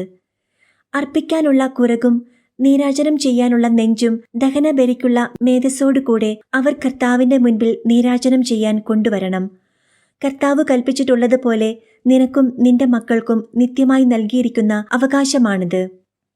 അനന്തരം മോശ പാപപരിഹാര ബലിക്കുള്ള കോലാടിനെ അന്വേഷിച്ചപ്പോൾ അത് ദഹിപ്പിക്കപ്പെട്ടിരിക്കുന്നതായി കണ്ടു. അവൻ അഹ്റോന്റെ ശേഷിച്ച പുത്രന്മാരായ എലയാസറിനോടും ഇത്താമറിനോടും കോപത്തോടെ പറഞ്ഞു, നിങ്ങൾ എന്തുകൊണ്ട് പാപപരിഹാര ബലി വിശുദ്ധ സ്ഥലത്തു വെച്ച് ഭക്ഷിച്ചില്ല? അത് അതിവിശുദ്ധവും സമൂഹത്തിന്റെ കുറ്റം വഹിക്കാനും കർത്താവിന്റെ മുൻപിൽ അവർക്ക് വേണ്ടി പരിഹാരം അനുഷ്ഠിക്കാനുമായി നിങ്ങൾക്ക് തന്നിരുന്നതുമാണല്ലോ. അതിന്റെ രക്തം നിങ്ങൾ കൂടാരത്തിനകത്ത് കൊണ്ടുവന്നില്ല. ഞാൻ നിങ്ങളോട് കൽപ്പിച്ചിരുന്നത് പോലെ നിങ്ങൾ അത് വിശുദ്ധ സ്ഥലത്തു വെച്ച് തന്നെ ഭക്ഷിക്കേണ്ടതായിരുന്നു. അപ്പോൾ അഹ്റോൻ മോശയോട് പറഞ്ഞു, ഇതാ ഇന്ന് അവർ തങ്ങളുടെ ദഹനബലിയും പാപപരിഹാര ബലിയും കർത്താവിന്റെ സന്നിധിയിൽ അർപ്പിച്ചിരിക്കുന്നു. എന്നിട്ടും ഇവയൊക്കെ എനിക്ക് സംഭവിച്ചു. ഞാൻ ഇന്ന് പാപപരിഹാര ബലി ഭക്ഷിച്ചിരുന്നുവെങ്കിൽ കർത്താവിന്റെ ദൃഷ്ടിയിൽ അത് സ്വീകാര്യമാകുമായിരുന്നോ? അതു കേട്ടപ്പോൾ മോശയ്ക്ക് തൃപ്തിയായി. ലേവ്യർ 11-ാം അധ്യായം. ശുദ്ധവും അശുദ്ധവുമായ ജീവികൾ. കർത്താവ് മോശയോടും അഹ്റോനോടും അരുളി ചെയ്തു, ഇസ്രായേൽ ജനത്തോട് പറയുക, ഭൂമുഖത്തെ മൃഗങ്ങളിൽ നിങ്ങൾക്ക് ഭക്ഷിക്കാവുന്നവ ഇവയാണ്. പാദം വിഭജിച്ചിരിക്കുന്നതും ഇരട്ടക്കുളമ്പുള്ളതും അയവിറക്കുന്നതുമായ മൃഗങ്ങളെ നിങ്ങൾക്ക് ഭക്ഷിക്കാം. എന്നാൽ അയവിറക്കുന്നതോ ഇരട്ടക്കുളമ്പുള്ളതോ ആയ മൃഗങ്ങളിൽ ഇവയെ നിങ്ങൾ ഭക്ഷിക്കരുത്. ഒട്ടകം അയവിറക്കുന്നതാണെങ്കിലും അത് ഇരട്ടക്കുളമ്പുള്ളതല്ല, അത് നിങ്ങൾക്ക് അശുദ്ധമാണ്. കുഴിമുയൽ അയവിറക്കുന്നതെങ്കിലും അത് ഇരട്ടക്കുളമ്പുള്ളതല്ല, അത് നിങ്ങൾക്ക് അശുദ്ധമാണ്. മുയൽ അയവിറക്കുന്നതെങ്കിലും അത് ഇരട്ടക്കുളമ്പുള്ളതല്ല, അത് നിങ്ങൾക്ക് അശുദ്ധമാണ്. പന്നി ഇരട്ടക്കുളമ്പുള്ളതെങ്കിലും അത് അയവിറക്കുന്നതല്ല, അത് നിങ്ങൾക്ക് അശുദ്ധമാണ്. ഇവയുടെ മാംസം നിങ്ങൾ ഭക്ഷിക്കരുത്. പിണം തൊടുകയുമരുത്. ഇവ നിങ്ങൾക്ക് അശുദ്ധമാണ്. ജലജീവികളിൽ നിങ്ങൾക്ക് ഭക്ഷിക്കാവുന്നവ ഇവയാണ്. കടലിലും നദിയിലും ജീവിക്കുന്ന ചിറകും ചെതുമ്പലും ഉള്ളവയെല്ലാം നിങ്ങൾക്ക് ഭക്ഷിക്കാം. എന്നാൽ കടലിലും നദികളിലും പറ്റം ചേർന്ന് ചരിക്കുന്നവയും അല്ലാത്തവയുമായ ജലജീവികളിൽ ചിറകും ചെതുമ്പലുമില്ലാത്തവ നിങ്ങൾക്കു നിന്ദ്യമായിരിക്കട്ടെ. അവ നിങ്ങൾക്കു നിന്ദ്യമായിരിക്കണം. അവയുടെ മാംസം നിങ്ങൾ ഭക്ഷിക്കരുത്. അവയുടെ പിണം നിങ്ങൾക്ക് നിന്ദ്യമായിരിക്കട്ടെ. ചിറകും ചെതുമ്പലുമില്ലാത്ത ജലജീവികളെല്ലാം നിങ്ങൾക്ക് നിന്ദ്യമായിരിക്കണം. പക്ഷികളിൽ നിങ്ങൾക്കു നിന്ദ്യമായിരിക്കേണ്ടവ ഇവയാണ്. ഇവ നിങ്ങൾ ഭക്ഷിക്കരുത്. ഇവയെല്ലാം നിന്ദ്യമാണ്. എന്നാൽ എല്ലാ തരത്തിലും പെട്ട കഴുകൻ, ചെമ്പരുന്ത്, കരിമ്പരുന്ത്, പരുന്ത്, പ്രാപ്പിടയൻ, കാക്ക, ഒട്ടകപ്പക്ഷി, രാനത്ത്, കടൽപ്പാത്ത, ചെങ്ങാലിപ്പരുന്ത്, മൂങ്ങ, നീർക്കാക്ക, കൂമൻ, അരയന്നം, ഞാറപ്പക്ഷി, കരിങ്കഴുകൻ, കൊക്ക്, എരണ്ട, കാട്ടുകോഴി, നരിച്ചീർ. ചിറകുള്ള കീടങ്ങളിൽ 4 കാലിൽ ചരിക്കുന്നവയെല്ലാം നിന്ദ്യമാണ്. എന്നാൽ ചിറകും 4 കാലുമുള്ള കീടങ്ങളിൽ നിലത്ത് കുതിച്ചു ചാടുന്നവയെ ഭക്ഷിക്കാം. അവയിൽ വെട്ടുക്കിളി, പച്ചക്കുതിര, വണ്ട്, വീട്ടിൽ ഇവയുടെ എല്ലാ വർഗങ്ങളും നിങ്ങൾക്ക് ഭക്ഷിക്കാം. എന്നാൽ 4 കാലും ചിറകുമുള്ള മറ്റെല്ലാ കീടങ്ങളും നിങ്ങൾക്കു നിന്ദ്യമാണ്. ഇവ നിങ്ങളെ അശുദ്ധരാക്കും. ഇവയുടെ പിണം സ്പർശിക്കുന്നവൻ വൈകുന്നേരം വരെ അശുദ്ധനായിരിക്കും. ഇവയുടെ പിണം വഹിക്കുന്നവൻ തന്റെ വസ്ത്രം കഴുകട്ടെ. അവൻ വൈകുന്നേരം വരെ അശുദ്ധനായിരിക്കും. പാദം വിഭക്തമെങ്കിലും ഇരട്ടക്കുളമ്പില്ലാത്തതും അയവിറക്കാത്തതുമായ സകല മൃഗങ്ങളും നിങ്ങൾക്ക് അശുദ്ധമാണ്. അവയെ സ്പർശിക്കുന്നവരും അശുദ്ധരായിരിക്കും. 4 കാലികളിൽ നഖമുള്ള പാദങ്ങളോട് കൂടിയവ നിങ്ങൾക്ക് അശുദ്ധമാണ്. അവയുടെ പിണം സ്പർശിക്കുന്നവൻ വൈകുന്നേരം വരെ അശുദ്ധനായിരിക്കും. അവയുടെ പിണം വഹിക്കുന്നവൻ തന്റെ വസ്ത്രം കഴുകണം. വൈകുന്നേരം വരെ അവൻ അശുദ്ധനായിരിക്കും. അവ നിങ്ങൾക്ക് അശുദ്ധമാണ്. ഭൂമിയിലെ ഇഴജന്തുക്കളിൽ നിങ്ങൾക്ക് അശുദ്ധമായവ കീരി, എലി, വിവിധ തരം ഉടുമ്പുകൾ, പല്ലി, ചുമർപല്ലി, മണൽപ്പല്ലി, അരണ, ഓന്ത് എന്നിവയാണ്. ഇഴജന്തുക്കളിൽ അശുദ്ധമായ ഇവയുടെ പിണം സ്പർശിക്കുന്നവൻ വൈകുന്നേരം വരെ അശുദ്ധനായിരിക്കും. ഇവയുടെ പിണം ഏതെങ്കിലും വസ്തുവിന്മേൽ വീണാൽ അതും അശുദ്ധമാകും. അത് മരം കൊണ്ടുണ്ടാക്കിയ ഉപകരണമോ വസ്ത്രമോ തോലോ ചാക്കോ ഉപയോഗയോഗ്യമായ ഏതെങ്കിലും പാത്രമോ ആകട്ടെ, അത് വെള്ളത്തിലിടണം. വൈകുന്നേരം വരെ അത് അശുദ്ധമായിരിക്കും. അനന്തരം ശുദ്ധമാകും. പിണം മൺപാത്രത്തിൽ വീണാൽ അതിലുള്ളവയും അശുദ്ധമായിത്തീരും. അത് ഉടച്ചു കളയണം. അതിലെ വെള്ളം ഏതെങ്കിലും ഭക്ഷണ പദാർത്ഥത്തിൽ വീണാൽ അത് അശുദ്ധമാകും. അതിലുള്ള ഏതു പാനീയവും അശുദ്ധമായിരിക്കും. പിണത്തിന്റെ അംശം ഏതെങ്കിലും വീണാൽ അത് അശുദ്ധമാകും. അടുപ്പോ അഗ്നികലശമോ ആകട്ടെ, അത് ഉടച്ചു കളയണം. അത് അശുദ്ധമാണ്. അശുദ്ധമായി നിങ്ങൾ കരുതുകയും വേണം. പിണം സ്പർശിക്കുന്ന എന്തും അശുദ്ധമാകുമെങ്കിലും ജലസമൃദ്ധമായ അരുവികൾക്കും ഉറവകൾക്കും അത് ബാധകമല്ല. വിതയ്ക്കാനുള്ള വിത്തിൽ പിണത്തിന്റെ അംശം വീണാലും അത് ശുദ്ധമായിരിക്കും. എന്നാൽ നനച്ച വിത്തിൽ പിണത്തിന്റെ അംശം വീണാൽ അത് നിങ്ങൾക്ക് അശുദ്ധമായിരിക്കും. മൃഗം നിങ്ങൾക്ക് ഭക്ഷിക്കാവുന്നതാണെങ്കിലും ചത്തുപോയാൽ അതിന്റെ പിണം സ്പർശിക്കുന്നവൻ വൈകുന്നേരം വരെ അശുദ്ധനായിരിക്കും. അതിന്റെ മാംസം ഭക്ഷിക്കുന്നവൻ തന്റെ വസ്ത്രം കഴുകണം. അവൻ വൈകുന്നേരം വരെ അശുദ്ധനായിരിക്കും. അത് വഹിക്കുന്നവനും തന്റെ വസ്ത്രം കഴുകണം. അവനും വൈകുന്നേരം വരെ അശുദ്ധനായിരിക്കും. ഇഴജന്തുക്കളെല്ലാം നിന്ദ്യമാണ്. അവയെ ഭക്ഷിക്കരുത്. ഉരസുകൊണ്ടോ 4 അതിൽ കൂടുതലോ കാലുകൾ കൊണ്ടോ ഇഴയുന്ന ജന്തുക്കളെ നിങ്ങൾ ഭക്ഷിക്കരുത്. അവ നിന്ദ്യമാണ്. ഇഴജന്തുക്കൾ നിമിത്തം നിങ്ങൾ അശുദ്ധരാകരുത്. അശുദ്ധരാകാതിരിക്കാൻ അവ കൊണ്ടുള്ള മാലിന്യത്തിൽ നിന്ന് അകലുവിൻ. ഞാൻ നിങ്ങളുടെ ദൈവമായ കർത്താവാകുന്നു. നിങ്ങൾ നിങ്ങളെ തന്നെ വിശുദ്ധീകരിക്കുകയും പരിശുദ്ധരായിരിക്കുകയും ചെയ്യുവിൻ. കാരണം ഞാൻ പരിശുദ്ധനാകുന്നു. ഭൂമിയിലെ ഇഴജന്തുക്കൾ നിമിത്തം നിങ്ങൾ മലിനരാകരുത്. നിങ്ങളുടെ ദൈവമായിരിക്കേണ്ടതിന് ഈജിപ്തിൽ നിന്ന് നിങ്ങളെ ആനയിച്ച കർത്താവ് ഞാനാകുന്നു. നിങ്ങൾ പരിശുദ്ധരായിരിക്കുവിൻ, എന്തെന്നാൽ ഞാൻ പരിശുദ്ധനാണ്. പക്ഷികൾ, മൃഗങ്ങൾ, ജലജീവികൾ, ഭൂമിയിലെ ഇഴജന്തുക്കൾ എന്നിവയെ സംബന്ധിച്ചുള്ള നിയമമാണിത്. ജീവികളെ ശുദ്ധിയുള്ളവയും ശുദ്ധിയില്ലാത്തവയും ഭക്ഷിക്കാവുന്നവയും ഭക്ഷിക്കരുതാത്തവയും തമ്മിൽ വേർതിരിക്കാനാണിത്. സങ്കീർത്തനങ്ങൾ 55-ാം അധ്യായം. സ്നേഹിതനാൽ വഞ്ചിക്കപ്പെട്ടവൻ. ദൈവമേ, എൻ്റെ പ്രാർത്ഥന കേൾക്കണമേ. എൻ്റെ യാചനകൾ നിരസിക്കരുതേ. എൻ്റെ പ്രാർത്ഥന കേട്ട് എനിക്ക് ഉത്തരമരുളണമേ. കഷ്ടതകൾ എന്നെ അടിപ്പെടുത്തിയിരിക്കുന്നു. ശത്രുവിൻ്റെ അട്ടഹാസത്താലും ദുഷ്ടരുടെ പീഡനത്താലും ഞാൻ പരിഭ്രാന്തനായിരിക്കുന്നു. അവർ എന്നോട് ദ്രോഹം ചെയ്യുന്നു. കോപത്തോടെ എനിക്കെതിരെ ശത്രുത പുലർത്തുന്നു. എൻ്റെ ഹൃദയം വേദന കൊണ്ട് പിടയുന്നു. മരണഭീതി എൻ്റെ മേൽ നിപതിച്ചിരിക്കുന്നു. ഭയവും വിറയലും എന്നെ പിടികൂടിയിരിക്കുന്നു. പരിഭ്രാന്തി എന്നെ ഗ്രസിച്ചിരിക്കുന്നു. ഞാൻ പറഞ്ഞു, പ്രാവിനെപ്പോലെ ചിറകുണ്ടായിരുന്നെങ്കിൽ ഞാൻ പറന്നുപോയി വിശ്രമിക്കുമായിരുന്നു. ഞാൻ വിദൂരങ്ങളിൽ ചുറ്റിത്തിരിയുമായിരുന്നു. വിജനതയിൽ ഞാൻ വസിക്കുമായിരുന്നു. കൊടുങ്കാറ്റിൽ നിന്നും ചുഴലിക്കാറ്റിൽ നിന്നും ബന്ധപ്പെട്ട് അകന്ന് സങ്കേതം തേടുമായിരുന്നു. കർത്താവേ, അവരുടെ ഉദ്യമങ്ങളെ പരാജയപ്പെടുത്തണമേ. അവരുടെ ഭാഷകളെ ഭിന്നിപ്പിക്കണമേ. നഗരത്തിൽ ഞാൻ അക്രമവും കലഹവും കാണുന്നു. രാവും പകലും അവർ അതിൻ്റെ മതിലുകളിൽ ചുറ്റി നടക്കുന്നു. അതിൻ്റെ ഉള്ളിൽ ഉപജാപങ്ങളും കുഴപ്പങ്ങളുമാണ്. അതിൻ്റെ മധ്യേ വിനാശം കുടികൊള്ളുന്നു. അതിൻ്റെ തെരുവുകളിൽ നിന്ന് മർദ്ദനവും വഞ്ചനയും വിട്ടുമാറുന്നില്ല. ശത്രുവല്ല എന്നെ നിന്ദിക്കുന്നത്. ആയിരുന്നെങ്കിൽ ഞാൻ സഹിക്കുമായിരുന്നു. എതിരാളിയല്ല എന്നോട് ധിക്കാരപൂർവം പെരുമാറുന്നത്. ആയിരുന്നെങ്കിൽ ഞാൻ അവനിൽ നിന്ന് മറഞ്ഞിരിക്കുമായിരുന്നു. എന്നാൽ എൻ്റെ സഹചരനും ചങ്ങാതിയും ഉറ്റ സ്നേഹിതനുമായിരുന്ന നീ തന്നെയാണ് അത് ചെയ്തത്. നമ്മൾ ഉള്ളു തുറന്ന് സംസാരിക്കുമായിരുന്നു. നമ്മൾ ഒന്നിച്ച് ദേവാലയത്തിൽ കൂട്ടായ്മ ആചരിക്കുമായിരുന്നു. അവരെ മരണം പിടികൂടട്ടെ. ജീവനോടെ അവർ പാതാളത്തിൽ പതിക്കട്ടെ. അവരുടെ ഭവനത്തിൽ, അവരുടെ ഹൃദയത്തിൽ തിന്മ കുടികൊള്ളുന്നു. ഞാൻ ദൈവത്തെ വിളിച്ചപേക്ഷിക്കുന്നു. കർത്താവ് എന്നെ രക്ഷിക്കും. സന്ധ്യയിലും പ്രഭാതത്തിലും മധ്യാഹ്നത്തിലും ഞാൻ ആവലാതിപ്പെട്ട് കരയും. അവിടുന്ന് എൻ്റെ സ്വരം കേൾക്കും. ഈ യുദ്ധത്തിൽ അനേകർ എനിക്കെതിരെ അണിനിരന്നിരിക്കുന്നു. അവിടുന്ന് എന്നെ കാത്തുപാലിക്കും. അനാദികാലം മുതലേ സിംഹാസനസ്ഥനായ ദൈവം എൻ്റെ പ്രാർത്ഥന കേട്ട് അവരെ ലജ്ജിതരാക്കും. എന്തെന്നാൽ അവർ കൽപ്പന പാലിക്കുന്നില്ല, ദൈവത്തെ ഭയപ്പെടുന്നുമില്ല. എൻ്റെ കൂട്ടുകാരൻ തൻ്റെ സുഹൃത്തുക്കൾക്കെതിരായി കൈനീട്ടി. അവൻ തൻ്റെ ഉടമ്പടി ലംഘിച്ചു. അവൻ്റെ സംസാരം വെണ്ണയേക്കാൾ മൃദുലമായിരുന്നു. പക്ഷേ അവൻ്റെ ഹൃദയത്തിലോ പടയൊരുക്കം. അവൻ്റെ വാക്കുകൾ എണ്ണയേക്കാൾ മയമുള്ളവ. എന്നാൽ അവ ഉറയൂരിയ വാളുകൾ ആയിരുന്നു. നിന്റെ ഭാരം കർത്താവിനെ ഏൽപ്പിക്കുക. അവിടുന്ന് നിന്നെ താങ്ങിക്കൊള്ളും. നീതിമാൻ കുലുങ്ങാൻ അവിടുന്ന് സമ്മതിക്കുകയില്ല. ദൈവമേ, അങ്ങ് അവരെ അത്യഗാധത്തിലേക്ക് തള്ളി വീഴ്ത്തും. രക്തദാഹികളും വഞ്ചകരും ആയുസ്സിൻ്റെ പകുതി എത്തുകയില്ല. എന്നാൽ ഞാൻ അങ്ങയിൽ ആശ്രയിക്കും.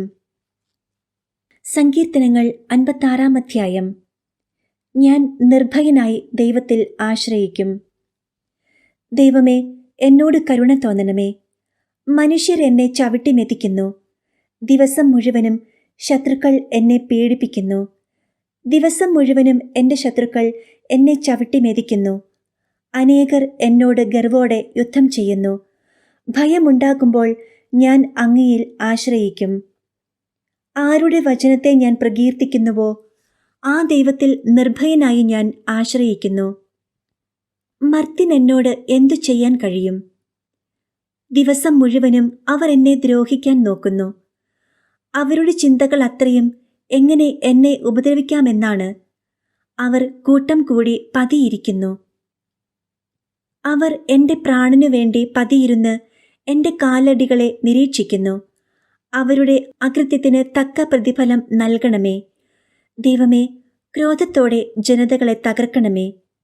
അവിടുന്ന് എൻ്റെ അലച്ചിലുകൾ എണ്ണിയിട്ടുണ്ട്. എൻ്റെ കണ്ണീർ കണങ്ങൾ അങ്ങ് കുപ്പിയിൽ ശേഖരിച്ചിട്ടുണ്ട്. അവ അങ്ങയുടെ ഗ്രന്ഥത്തിലുണ്ടല്ലോ. ഞാൻ അങ്ങയെ വിളിച്ചപേക്ഷിക്കുമ്പോൾ എൻ്റെ ശത്രുക്കൾ പിന്തിരിയും. ദൈവം എൻ്റെ പക്ഷത്താണെന്ന് ഞാൻ അറിയുന്നു.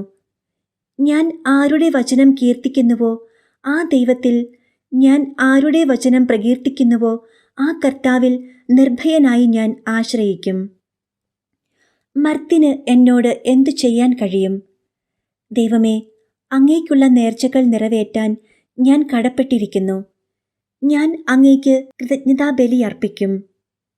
ഞാൻ ദൈവസന്നിധിയിൽ ജീവന്റെ പ്രകാശത്തിൽ നടക്കേണ്ടതിന് അവിടുന്ന് എൻ്റെ ജീവനെ മരണത്തിൽ നിന്നും എൻ്റെ പാദങ്ങളെ വീഴ്ചയിൽ നിന്നും രക്ഷിച്ചിരിക്കുന്നു. സങ്കീർത്തനങ്ങൾ 57 അധ്യായം. ദൈവത്തിൻ്റെ ചിറകിൻ കീഴിൽ. എന്നോട് കൃപയുണ്ടാകണമേ. ദൈവമേ, എന്നോട് കൃപ തോന്നണമേ. അങ്ങയിലാണ് ഞാൻ അഭയം തേടുന്നത്. വിനാശത്തിൻ്റെ കൊടുങ്കാറ്റ് കടന്നു പോകുവോളം ഞാൻ അങ്ങയുടെ ചിറകിൻ കീഴിൽ ശരണം പ്രാപിക്കുന്നു. അത്യുന്നതനായ ദൈവത്തെ ഞാൻ വിളിച്ചപേക്ഷിക്കുന്നു. എനിക്കു വേണ്ടി എല്ലാം ചെയ്തു തരുന്ന ദൈവത്തെ തന്നെ. അവിടുന്ന് സ്വർഗത്തിൽ നിന്ന് സഹായം അയച്ച് എന്നെ രക്ഷിക്കും. എന്നെ ചവിട്ടി മെതിക്കുന്നവരെ അവിടുന്ന് ലജ്ജിപ്പിക്കും. ദൈവം തൻ്റെ കാരുണ്യവും വിശ്വസ്തതയും അയക്കും. മനുഷ്യമക്കളെ ആർത്തിയോടെ വിഴുങ്ങുന്ന സിംഹങ്ങളുടെ നടുവിലാണു ഞാൻ. അവയുടെ പല്ലുകൾ കുന്തങ്ങളും അസ്ത്രങ്ങളുമാണ്. അവയുടെ നാവുകൾ മൂർച്ചയുള്ള വാളുകളും. ദൈവമേ, അങ്ങ് ആകാശത്തിനു മേൽ ഉയർന്നു നിൽക്കണമേ. അങ്ങയുടെ മഹത്വം ഭൂമിയിലെങ്ങും നിറയട്ടെ. അവർ എൻ്റെ കാലടികൾക്ക് വല വിരിച്ചു. എൻ്റെ മനസ്സിടിഞ്ഞുപോയി. അവർ എൻ്റെ വഴിയിൽ കുഴി കുഴിച്ചു. അവർ തന്നെ അതിൽ പതിച്ചു. എൻ്റെ ഹൃദയം അചഞ്ചലമാണ്. ദൈവമേ, എൻ്റെ ഹൃദയം അചഞ്ചലമാണ്. ഞാൻ അങ്ങയെ പാടി സ്തുതിക്കും. എൻ്റെ ഹൃദയമേ, ഉണരുക. വീണയും കിന്നരവും ഉണരട്ടെ.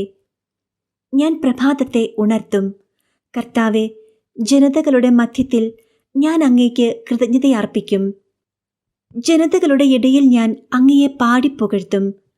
അങ്ങയുടെ കാരുണ്യം ആകാശത്തോളവും അങ്ങയുടെ വിശ്വസ്തത മേഘങ്ങളോളവും വലുതാണ്. ദൈവമേ, അങ്ങ് ആകാശത്തിനു മേൽ ഉയർന്നു നിൽക്കണമേ. അങ്ങയുടെ മഹത്വം ഭൂമിയിലെങ്ങും നിറയട്ടെ. വിശുദ്ധ മർക്കോസ് എഴുതിയ സുവിശേഷം 9 അധ്യായം. അവൻ അവരോട് പറഞ്ഞു, ദൈവരാജ്യം ശക്തിയോടെ സമാഗതമാകുന്നത് കാണുന്നതുവരെ മരിക്കുകയില്ലാത്ത ചിലർ ഇവിടെ നിൽക്കുന്നവരിലുണ്ടെന്ന് സത്യമായി ഞാൻ നിങ്ങളോട് പറയുന്നു. യേശു രൂപാന്തരപ്പെടുന്നു. 6 ദിവസം കഴിഞ്ഞ് പത്രോസ്, യാക്കോബ്, യോഹന്നാൻ എന്നിവരെ മാത്രം കൂട്ടിക്കൊണ്ട് യേശു ഒരു ഉയർന്ന മലയിലേക്ക് പോയി. അവൻ അവരുടെ മുൻപിൽ വച്ച് രൂപാന്തരപ്പെട്ടു. അവന്റെ വസ്ത്രങ്ങൾ ഭൂമിയിലെ ഏതൊരു അലക്കുകാരനും വെളുപ്പിക്കാൻ കഴിയുന്നതിനേക്കാൾ വെണ്മയും തിളക്കവുമുള്ളവയായി. ഏലിയായും മോശയും പ്രത്യക്ഷപ്പെട്ട് യേശുവിനോട് സംസാരിച്ചു കൊണ്ടിരുന്നു. അപ്പോൾ പത്രോസ് യേശുവിനോട് പറഞ്ഞു, ഗുരു, നാം ഇവിടെയായിരിക്കുന്നത് നല്ലതാണ്. ഞങ്ങൾ 3 കൂടാരങ്ങൾ ഉണ്ടാക്കാം. ഒന്ന് നിനക്ക്, ഒന്ന് മോശയ്ക്ക്, ഒന്ന് ഏലിയായ്ക്ക്. എന്താണ് പറയേണ്ടതെന്ന് അവന് അറിഞ്ഞുകൂടായിരുന്നു. അവർ അത്രയ്ക്ക് ഭയപ്പെട്ടിരുന്നു. അപ്പോൾ ഒരു മേഘം വന്ന് അവരെ ആവരണം ചെയ്തു. മേഘത്തിൽ നിന്ന് ഒരു സ്വരം പുറപ്പെട്ടു, ഇവൻ എൻ്റെ പ്രിയപുത്രൻ, ഇവൻ്റെ വാക്ക് ശ്രവിക്കുവിൻ. അവർ ചുറ്റും നോക്കി യേശുവിനെയല്ലാതെ മറ്റാരെയും തങ്ങളോട് കൂടെ അവർ കണ്ടില്ല. അവർ കണ്ട കാര്യങ്ങൾ മനുഷ്യപുത്രൻ മരിച്ചവരിൽ നിന്ന് ഉയർക്കുന്നതുവരെ ആരോടും പറയരുതെന്ന് മലയിൽ നിന്ന് ഇറങ്ങിപ്പോരുമ്പോൾ അവൻ അവരോട് കൽപ്പിച്ചു. മരിച്ചവരിൽ നിന്ന് ഉയർക്കുക എന്നത് എന്താണെന്ന് ചിന്തിച്ചുകൊണ്ട് അവർ ഈ വചനം രഹസ്യമായി സൂക്ഷിച്ചു. അവർ അവനോട് ചോദിച്ചു, ഏലിയ ആദ്യം വരണമെന്ന് നിയമജ്ഞർ പറയുന്നത് എന്തുകൊണ്ടാണ്? അവൻ പറഞ്ഞു, ഏലിയ ആദ്യമേ വന്ന് എല്ലാം പുനഃസ്ഥാപിക്കും. മനുഷ്യപുത്രൻ വളരെ പീഡകൾ സഹിക്കുകയും നിന്ദനങ്ങൾ ഏൽക്കുകയും ചെയ്യണമെന്ന് എഴുതപ്പെട്ടിരിക്കുന്നത് എന്തുകൊണ്ട്? ഞാൻ നിങ്ങളോട് പറയുന്നു, ഏലിയ വന്നു കഴിഞ്ഞു. അവനെക്കുറിച്ച് എഴുതപ്പെട്ടിരിക്കുന്നത് പോലെ തന്നെ തങ്ങൾക്കിഷ്ടമുള്ളതെല്ലാം അവർ അവനോട് ചെയ്തു. പിശാചു ബാധിച്ച ബാലനെ സുഖപ്പെടുത്തുന്നു. അവർ ശിഷ്യന്മാരുടെ അടുത്തെത്തിയപ്പോൾ വലിയ ഒരു ജനക്കൂട്ടം അവരുടെ ചുറ്റും കൂടിയിരിക്കുന്നതും നിയമജ്ഞർ അവരോട് തർക്കിച്ചുകൊണ്ടിരിക്കുന്നതും കണ്ടു. അവനെ കണ്ടയുടനെ ജനക്കൂട്ടം മുഴുവൻ വിസ്മയഭരിതരായി ഓടിക്കൂടി അവനെ അഭിവാദനം ചെയ്തു. അവൻ അവരോട് ചോദിച്ചു, നിങ്ങൾ എന്താണ് അവരുമായി തർക്കിക്കുന്നത്? ജനക്കൂട്ടത്തിൽ ഒരാൾ മറുപടി പറഞ്ഞു, ഗുരു, ഞാൻ എൻ്റെ മകനെ അങ്ങയുടെ അടുത്ത് കൊണ്ടുവന്നിട്ടുണ്ട്. മൂകനായ ഒരു ആത്മാവ് അവനെ ആവേശിച്ചിരിക്കുന്നു. അത് എവിടെ വെച്ച് അവനെ പിടികൂടിയാലും അവനെ നിലം പതിപ്പിക്കുന്നു. അപ്പോൾ അവൻ പല്ലു കടിക്കുകയും നുരയും പതയും പുറപ്പെടുവിക്കുകയും മരവിച്ചു പോവുകയും ചെയ്യുന്നു. അതിനെ ബഹിഷ്കരിക്കാൻ അങ്ങയുടെ ശിഷ്യന്മാരോട് ഞാൻ അപേക്ഷിച്ചു, അവർക്കു കഴിഞ്ഞില്ല. അവൻ അവരോട് പ്രതിവചിച്ചു, വിശ്വാസമില്ലാത്ത തലമുറയെ, എത്ര നാൾ ഞാൻ നിങ്ങളോട് കൂടി ഉണ്ടായിരിക്കും? എത്ര നാൾ ഞാൻ നിങ്ങളോട് ക്ഷമിച്ചിരിക്കും? അവനെ എൻ്റെ അടുക്കൽ കൊണ്ടുവരിക. അവർ അവനെ അവൻ്റെ അടുക്കൽ കൊണ്ടുവന്നു. അവനെ കണ്ടയുടനെ ആത്മാവ് കുട്ടിയെ തള്ളിയിട്ടു. അവൻ നിലത്ത് വീണ് ഉരുളുകയും അവൻ്റെ വായിലൂടെ നുരയും പതയും പുറപ്പെടുകയും ചെയ്തു. യേശു അവൻ്റെ പിതാവിനോട് ചോദിച്ചു, ഇത് തുടങ്ങിയിട്ട് എത്ര കാലമായി? അവൻ പറഞ്ഞു, ശൈശവം മുതൽ. പലപ്പോഴും അത് അവനെ നശിപ്പിക്കാൻ വേണ്ടി തീയിലും വെള്ളത്തിലും വീഴ്ത്തിയിട്ടുണ്ട്. എന്തെങ്കിലും ചെയ്യാൻ നിനക്കു കഴിയുമെങ്കിൽ ഞങ്ങളുടെ മേൽ കരുണ തോന്നി ഞങ്ങളെ സഹായിക്കണമേ. യേശു പറഞ്ഞു, കഴിയുമെങ്കിലെന്നോ? വിശ്വസിക്കുന്നവന് എല്ലാ കാര്യങ്ങളും സാധിക്കും. ഉടനെ കുട്ടിയുടെ പിതാവ് വിളിച്ചു പറഞ്ഞു, ഞാൻ വിശ്വസിക്കുന്നു. എൻ്റെ അവിശ്വാസം പരിഹരിച്ച് എന്നെ സഹായിക്കണമേ. ജനങ്ങൾ ഓടിക്കൂടുന്നത് കണ്ട് യേശു അശുദ്ധാത്മാവിനെ ശകാരിച്ചു. മൂകനും ബധിരനുമായ ആത്മാവേ, നിന്നോട് ഞാൻ ആജ്ഞാപിക്കുന്നു, അവനിൽ നിന്ന് പുറത്തു പോവുക. ഇനിയൊരിക്കലും അവനിൽ പ്രവേശിക്കരുത്. അപ്പോൾ അവനെ ശക്തിയായി നിലത്തു തള്ളിയിടുകയും ഉച്ചത്തിൽ നിലവിളിക്കുകയും ചെയ്തുകൊണ്ട് അത് പുറത്തുപോയി. ബാലൻ മരിച്ചവനെ പോലെയായി. അവൻ മരിച്ചുപോയി എന്ന് പലരും പറഞ്ഞു. യേശു അവനെ കൈക്കു പിടിച്ചുയർത്തി. അവൻ എഴുന്നേറ്റിരുന്നു. യേശു വീട്ടിലെത്തിയപ്പോൾ ശിഷ്യന്മാർ സ്വകാര്യമായി ചോദിച്ചു, എന്തുകൊണ്ടാണ് അതിനെ ബഹിഷ്കരിക്കാൻ ഞങ്ങൾക്കു കഴിയാതെ പോയത്? അവൻ പറഞ്ഞു, പ്രാർത്ഥന കൊണ്ടല്ലാതെ മറ്റൊന്നുകൊണ്ടും ഈ വർഗം പുറത്തു പോവുകയില്ല. പീഡാനുഭവവും ഉത്ഥാനവും രണ്ടാം പ്രവചനം. അവർ അവിടെ നിന്ന് യാത്ര തിരിച്ച് ഗലീലയിലൂടെ കടന്നുപോയി. ഇക്കാര്യം ആരും അറിയരുതെന്ന് അവൻ ആഗ്രഹിച്ചു. കാരണം അവൻ ശിഷ്യന്മാരെ പഠിപ്പിക്കുകയായിരുന്നു. അവൻ പറഞ്ഞു, മനുഷ്യപുത്രൻ മനുഷ്യരുടെ കൈകളിൽ ഏൽപ്പിക്കപ്പെടുകയും അവർ അവനെ വധിക്കുകയും ചെയ്യും. അവൻ വധിക്കപ്പെട്ട് 3 ദിവസം കഴിയുമ്പോൾ ഉയിർത്തെഴുന്നേൽക്കും. ഈ വചനം അവർക്ക് മനസ്സിലായില്ല. എങ്കിലും അവനോട് ചോദിക്കാൻ അവർ ഭയപ്പെട്ടു. സ്വർഗരാജ്യത്തിലെ വലിയവൻ. അവർ പിന്നീട് കഫർനാമിലെത്തി. അവൻ വീട്ടിലായിരിക്കുമ്പോൾ അവരോട് ചോദിച്ചു, വഴിയിൽ വെച്ച് എന്തിനെക്കുറിച്ചാണ് നിങ്ങൾ തമ്മിൽ തർക്കിച്ചിരുന്നത്? അവർ നിശബ്ദരായിരുന്നതേയുള്ളൂ. കാരണം തങ്ങളിൽ ആരാണ് വലിയവൻ എന്നതിനെക്കുറിച്ചാണ് വഴിയിൽ വെച്ച് അവർ തർക്കിച്ചത്. അവൻ ഇരുന്നിട്ട് 12 പേരെയും വിളിച്ചു പറഞ്ഞു, ഒന്നാമനാകാൻ ആഗ്രഹിക്കുന്നവൻ അവസാനത്തവനും എല്ലാവരുടെയും ശുശ്രൂഷകനുമാകണം. അവൻ ഒരു ശിശുവിനെ എടുത്ത് അവരുടെ മധ്യേ നിർത്തി അവനെ കരങ്ങളിൽ വഹിച്ചുകൊണ്ട് പറഞ്ഞു, ഇതുപോലുള്ള ഒരു ശിശുവിനെ എൻ്റെ നാമത്തിൽ സ്വീകരിക്കുന്നവൻ എന്നെ സ്വീകരിക്കുന്നു. എന്നെ സ്വീകരിക്കുന്നവൻ എന്നെയല്ല, എന്നെ അയച്ചവനെയാണ് സ്വീകരിക്കുന്നത്. നമുക്ക് എതിരല്ലാത്തവൻ നമ്മുടെ ഭാഗത്താണ്. യോഹന്നാൻ അവനോട് പറഞ്ഞു, ഗുരു, നിന്റെ നാമത്തിൽ പിശാചുക്കളെ പുറത്താക്കുന്ന ഒരാളെ ഞങ്ങൾ കണ്ടു. ഞങ്ങൾ അവനെ തടഞ്ഞു, കാരണം അവൻ നമ്മെ അനുഗമിച്ചില്ല. യേശു പറഞ്ഞു, അവനെ തടയണ്ട. ഒരുവന് എൻ്റെ നാമത്തിൽ അത്ഭുത പ്രവൃത്തി ചെയ്യാനും ഉടനെ എന്നെക്കുറിച്ച് ദൂഷണം പറയാനും സാധിക്കുകയില്ല. നമുക്ക് എതിരല്ലാത്തവൻ നമ്മുടെ പക്ഷത്താണ്. സത്യമായി ഞാൻ നിങ്ങളോട് പറയുന്നു, നിങ്ങൾ ക്രിസ്തുവിനുള്ളവരാകിയാൽ അവൻ്റെ നാമത്തിൽ ആരെങ്കിലും നിങ്ങൾക്ക് ഒരു പാത്രം വെള്ളം കുടിക്കാൻ തന്നാൽ അവന് പ്രതിഫലം ലഭിക്കാതിരിക്കുകയില്ല. ദുഷ്പ്രേരണകൾ നൽകാതിരിക്കുക.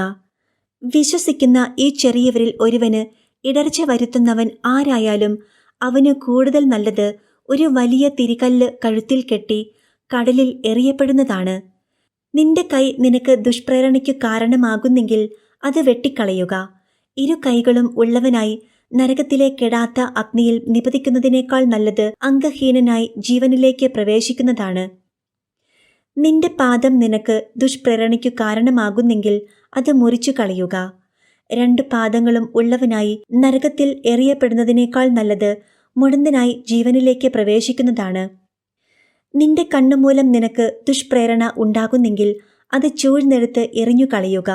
2 കണ്ണുകളും ഉള്ളവനായി പുഴുചാകാത്തതും തീ കെടാത്തതുമായ നരകത്തിലേക്ക് എറിയപ്പെടുന്നതിനേക്കാൾ നല്ലത് ഒരു കണ്ണോടുകൂടെ ദൈവരാജ്യത്തിലേക്ക് പ്രവേശിക്കുന്നതാണ്. കാരണം എല്ലാവരും അഗ്നിയാൽ ഉറക്കൂട്ടപ്പെടും. ഉപ്പ് നല്ലതാണ്, എന്നാൽ ഉര കെട്ടുപോയാൽ പിന്നെ എന്തുകൊണ്ട് അതിന് ഉറക്കൂട്ടും? നിങ്ങളിൽ ഉപ്പ് ഉണ്ടായിരിക്കട്ടെ. പരസ്പരം സമാധാനത്തിൽ വർത്തിക്കുകയും ചെയ്യുവിൻ. വിശുദ്ധ മർക്കോസ് എഴുതിയ സുവിശേഷം 10-ാം അധ്യായം. വിവാഹമോചനത്തെ സംബന്ധിച്ച് പ്രബോധനം. അവൻ അവിടം വിട്ട് യൂദയായിലേക്കും ജോർദാന് മറുകരയിലേക്കും പോയി. വീണ്ടും ജനങ്ങൾ അവൻ്റെ അടുക്കൽ ഒരുമിച്ചു കൂടി. പതിവ് പോലെ അവൻ അവരെ പഠിപ്പിച്ചു. ഫരിസയർ വന്ന് അവനെ പരീക്ഷിച്ചുകൊണ്ട് ചോദിച്ചു, ഭാര്യയെ ഉപേക്ഷിക്കുന്നത് നിയമാനുസൃതമാണോ? അവൻ മറുപടി പറഞ്ഞു, മോശ എന്താണ് നിങ്ങളോട് കൽപ്പിച്ചത്? അവർ പറഞ്ഞു, ഉപേക്ഷാപത്രം കൊടുത്ത് അവളെ ഉപേക്ഷിക്കാൻ മോശ അനുവദിച്ചിട്ടുണ്ട്. യേശു പറഞ്ഞു, നിങ്ങളുടെ ഹൃദയ കാഠിന്യം കൊണ്ടാണ് മോശ ഈ നിയമം നിങ്ങൾക്കു വേണ്ടി എഴുതിയത്. എന്നാൽ സൃഷ്ടിയുടെ ആരംഭം മുതലേ ദൈവം അവരെ പുരുഷനും സ്ത്രീയുമായി സൃഷ്ടിച്ചു. ഇക്കാരണത്താൽ പുരുഷൻ പിതാവിനെയും മാതാവിനെയും വിടുകയും അവർ ഇരുവരും ഒരു ശരീരമായി തീരുകയും ചെയ്യും. പിന്നീടൊരിക്കലും അവർ രണ്ടല്ല, ഒറ്റ ശരീരമായിരിക്കും. അതിനാൽ ദൈവം സംയോജിപ്പിച്ചത് മനുഷ്യൻ വേർപെടുത്താതിരിക്കട്ടെ. ഇക്കാര്യത്തെക്കുറിച്ച് ശിഷ്യന്മാർ വീട്ടിൽ വച്ച് വീണ്ടും അവനോട് ചോദിച്ചു. അവൻ പറഞ്ഞു, ഭാര്യയെ ഉപേക്ഷിച്ച് മറ്റൊരുവളെ വിവാഹം ചെയ്യുന്നവൻ വ്യഭിചാരം ചെയ്യുന്നു. ഭർത്താവിനെ ഉപേക്ഷിച്ച് മറ്റൊരാളെ വിവാഹം ചെയ്യുന്നവളും വ്യഭിചാരം ചെയ്യുന്നു. ശിശുക്കളെ അനുഗ്രഹിക്കുന്നു. അവൻ തൊട്ട് അനുഗ്രഹിക്കുന്നതിനു വേണ്ടി ശിശുക്കളെ അവന്റെ അടുക്കൽ അവർ കൊണ്ടുവന്നു. ശിഷ്യന്മാരാകട്ടെ അവരെ ശകാരിച്ചു. ഇതു കണ്ടപ്പോൾ യേശു കോപിച്ച് അവരോട് പറഞ്ഞു, ശിശുക്കൾ എൻ്റെ അടുത്തു വരാൻ അനുവദിക്കുവിൻ, അവരെ തടയരുത്. എന്തെന്നാൽ ദൈവരാജ്യം അവരെപ്പോലെയുള്ളവരുടേതാണ്. സത്യമായി ഞാൻ നിങ്ങളോട് പറയുന്നു, ശിശുവിനെ പോലെ ദൈവരാജ്യം സ്വീകരിക്കാത്ത ആരും അതിൽ പ്രവേശിക്കുകയില്ല. അവൻ ശിശുക്കളെ എടുത്ത് അവരുടെ മേൽ കൈകൾ വെച്ച് അനുഗ്രഹിച്ചു. ധനികനും ദൈവരാജ്യവും. യേശു വഴിയിലേക്ക് ഇറങ്ങിയപ്പോൾ ഒരുവൻ ഓടിവന്ന് അവന്റെ മുൻപിൽ മുട്ടുകുത്തി ചോദിച്ചു, നല്ലവനായ ഗുരു, നിത്യജീവൻ അവകാശമാക്കാൻ ഞാൻ എന്തു ചെയ്യണം? യേശു അവനോട് ചോദിച്ചു, എന്തുകൊണ്ടാണ് നീ എന്നെ നല്ലവൻ എന്നു വിളിക്കുന്നത്? ദൈവം ഒരുവനല്ലാതെ നല്ലവനായി ആരുമില്ല. പ്രമാണങ്ങൾ നിനക്കറിയാമല്ലോ. കൊല്ലരുത്, വ്യഭിചാരം ചെയ്യരുത്, മോഷ്ടിക്കരുത്, കള്ളസാക്ഷ്യം നൽകരുത്, വഞ്ചിക്കരുത്, പിതാവിനെയും മാതാവിനെയും ബഹുമാനിക്കുക. അവൻ പറഞ്ഞു, ഗുരു, ചെറുപ്പം മുതൽ ഞാൻ ഇവയെല്ലാം പാലിക്കുന്നുണ്ട്. യേശു സ്നേഹപൂർവം അവനെ കടാക്ഷിച്ചുകൊണ്ട് പറഞ്ഞു, നിനക്ക് ഒരു കുറവുണ്ട്. പോയി നിനക്കുള്ളതെല്ലാം വിറ്റ് ദരിദ്രർക്ക് കൊടുക്കുക. അപ്പോൾ സ്വർഗത്തിൽ നിനക്ക് നിക്ഷേപമുണ്ടാകും. പിന്നെ വന്ന് എന്നെ അനുഗമിക്കുക. ഈ വചനം കേട്ട് അവൻ വിഷാദിച്ച് സങ്കടത്തോടെ തിരിച്ചുപോയി. കാരണം അവന് വളരെയേറെ സമ്പത്തുണ്ടായിരുന്നു. യേശു ചുറ്റും നോക്കി ശിഷ്യരോട് പറഞ്ഞു, സമ്പന്നൻ ദൈവരാജ്യത്തിൽ പ്രവേശിക്കുക എത്ര പ്രയാസം. അവന്റെ വാക്കുകേട്ട് ശിഷ്യന്മാർ വിസ്മയിച്ചു. യേശു വീണ്ടും അവരോട് പറഞ്ഞു, മക്കളെ, ദൈവരാജ്യത്തിൽ പ്രവേശിക്കുക എത്ര പ്രയാസം. ധനവാൻ ദൈവരാജ്യത്തിൽ പ്രവേശിക്കുന്നതിനേക്കാൾ എളുപ്പം ഒട്ടകം സൂചിക്കുഴയിലൂടെ കടക്കുന്നതാണ്. അവർ അത്യന്തം വിസ്മയഭരിതരായി ചോദിച്ചു, അങ്ങനെയെങ്കിൽ രക്ഷപ്പെടാൻ ആർക്കു കഴിയും? യേശു അവരുടെ നേരെ നോക്കി പറഞ്ഞു, മനുഷ്യന് ഇത് അസാധ്യമാണ്, ദൈവത്തിന് അങ്ങനെയല്ല. അവിടുത്തേക്ക് എല്ലാം സാധിക്കും. പത്രോസ് പറഞ്ഞു, ഇതാ ഞങ്ങൾ എല്ലാം ഉപേക്ഷിച്ച് നിന്നെ അനുഗമിച്ചിരിക്കുന്നു. യേശു പ്രതിവചിച്ചു, സത്യമായി ഞാൻ നിങ്ങളോട് പറയുന്നു, എന്നെ പ്രതിയും സുവിശേഷത്തെ പ്രതിയും ഭവനത്തെയോ സഹോദരന്മാരെയോ സഹോദരിമാരെയോ മാതാവിനെയോ പിതാവിനെയോ മക്കളെയോ വയലുകളെയോ ത്യജിക്കുന്നവരിൽ ആർക്കും ഇവിടെ വെച്ചു തന്നെ 100 ഇരട്ടി ലഭിക്കാതിരിക്കുകയില്ല.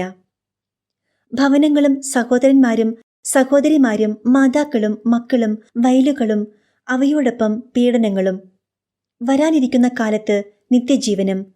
എന്നാൽ മുമ്പന്മാരിൽ പലരും പിമ്പന്മാരും പിമ്പന്മാരിൽ പലരും മുൻപന്മാരുമാകും. പീഡാനുഭവവും ഉത്ഥാനവും 3-ാം പ്രവചനം. അവൻ ജെറുസലേമിലേക്കുള്ള വഴിയെ നടന്നു പോവുകയായിരുന്നു. യേശു അവരുടെ മുൻപിൽ നടന്നിരുന്നു. അവർ വിസ്മയിച്ചു. അനുയാത്ര ചെയ്തിരുന്നവർ ഭയപ്പെടുകയും ചെയ്തു. അവൻ 12 പേരെയും അടുത്തു വിളിച്ച് തനിക്ക് സംഭവിക്കാനിരിക്കുന്ന കാര്യങ്ങൾ പറയാൻ തുടങ്ങി. ഇതാ നമ്മൾ ജെറുസലേമിലേക്ക് പോകുന്നു. മനുഷ്യപുത്രൻ പ്രധാന പുരോഹിതന്മാർക്കും നിയമജ്ഞന്മാർക്കും ഏൽപ്പിക്കപ്പെടും. അവർ അവനെ മരണത്തിന് വിധിക്കുകയും വിജാതിയർക്ക് ഏൽപ്പിച്ചു കൊടുക്കുകയും ചെയ്യും. അവർ അവനെ പരിഹസിക്കുകയും അവന്റെ മേൽ തുപ്പുകയും അവനെ പ്രഹരിക്കുകയും വധിക്കുകയും ചെയ്യും. 3 ദിവസത്തിനു ശേഷം അവൻ ഉയർത്തെഴുന്നേൽക്കും. സെബദീപുത്രന്മാരുടെ അഭ്യർത്ഥന. സെബദീപുത്രന്മാരായ യാക്കോബും യോഹന്നാനും അവനെ സമീപിച്ച് അപേക്ഷിച്ചു, ഗുരു, ഞങ്ങൾ അങ്ങയോട് അപേക്ഷിക്കുന്നതെന്തും ഞങ്ങൾക്കു ചെയ്തു തരണമെന്ന് ഞങ്ങൾ ആഗ്രഹിക്കുന്നു. അവൻ ചോദിച്ചു, നിങ്ങൾക്കു വേണ്ടി ഞാൻ എന്തു ചെയ്യണമെന്നാണ് നിങ്ങൾ ആഗ്രഹിക്കുന്നത്? അവർ പറഞ്ഞു, അങ്ങയുടെ മഹത്വത്തിൽ ഞങ്ങളിൽ ഒരാൾ അങ്ങയുടെ വലത്തുവശത്തും മറ്റേയാൾ ഇടതുവശത്തും ഉപവിഷ്ടരാകാൻ അനുവദിക്കണമേ. യേശു പ്രതിവചിച്ചു, നിങ്ങൾ ആവശ്യപ്പെടുന്നത് എന്താണെന്ന് നിങ്ങൾ അറിയുന്നില്ല. ഞാൻ കുടിക്കുന്ന പാനപാത്രം കുടിക്കാനോ ഞാൻ സ്വീകരിക്കുന്ന സ്നാനം സ്വീകരിക്കാനോ നിങ്ങൾക്കു കഴിയുമോ? ഞങ്ങൾക്കു കഴിയുമെന്ന് അവർ മറുപടി പറഞ്ഞു.